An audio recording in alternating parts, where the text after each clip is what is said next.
Good Wednesday morning, and it's time for the Lytic Greek. Welcome back, and here we go. Today we're going to take a look at Matthew 11, verse 12.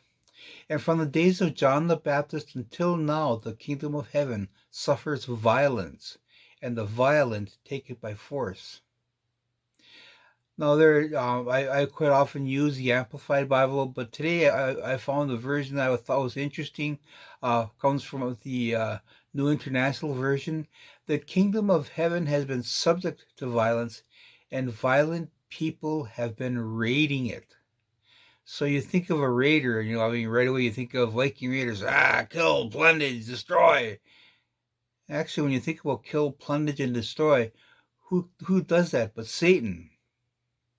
So the word violence, and it's actually two different words here, which are slightly different: violence and violent. The kingdom of heaven suffers violence. In this concordance, it is G971. It's the word biadzo. It means to use or apply force, inflict violence upon, to crowd oneself into, or passively be seized. And hang on to that phrase. And then the other word is violent, and the violent seize it by force. Violent is G973. It's the word biastes, and it means strong, forceful, a forcer, energetic violence.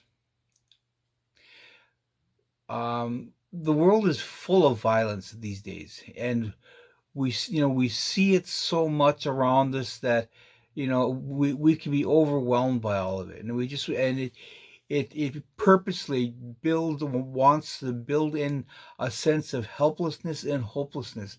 There's so much wrong. What can I do about it? There's so much bad. Oh, this life is hopeless. So what a lot of people do is they compromise. They sit back and they say, well, I'm not sure how I feel about this or that. I don't really feel, I'm not really for or against it. So I'm just kind of sitting on the fence. That's a real popular phrase and attitude. I'm just going to sit on the fence. It's another word or phrase for compromise. And what most people don't realize is when you sit on the fence, Satan is the one who owns that fence. So that's something to think about.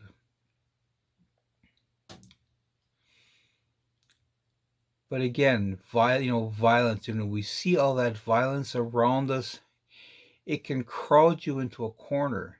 If you compromise on this, you're going to end up compromising on that. And a little bit here, a little bit there, and pretty soon you got yourself backed into a corner. Kind of like the old joke of a person painting the living room floor and forgetting that they've painted themselves into a corner, and they're going along. They got plenty of room, and all of a sudden they realize, ugh, I'm stuck and I don't have any place to go. Ephesians 6 talks about the armor of God. So I just encourage you to read it yourself and think about it, meditate on it, see what the Lord says to you about it. But notice that it doesn't say that we are to stand by. Stand by. It's something coming. No, we are called on to stand in the Word.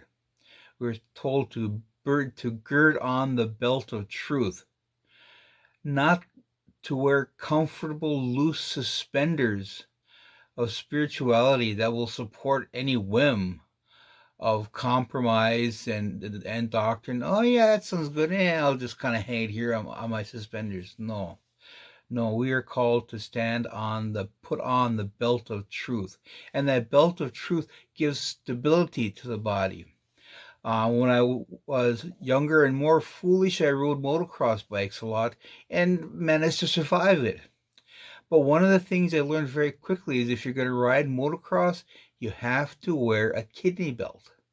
And it's just an elastic belt that goes around the kidneys, and it keeps the kidneys it protects the kidneys from all the shocks and jars and bounces of riding off road. So we need that belt of support. Scripturally, when we think of the kidneys are called the core of who we are: our emotions, our morals, our wisdom.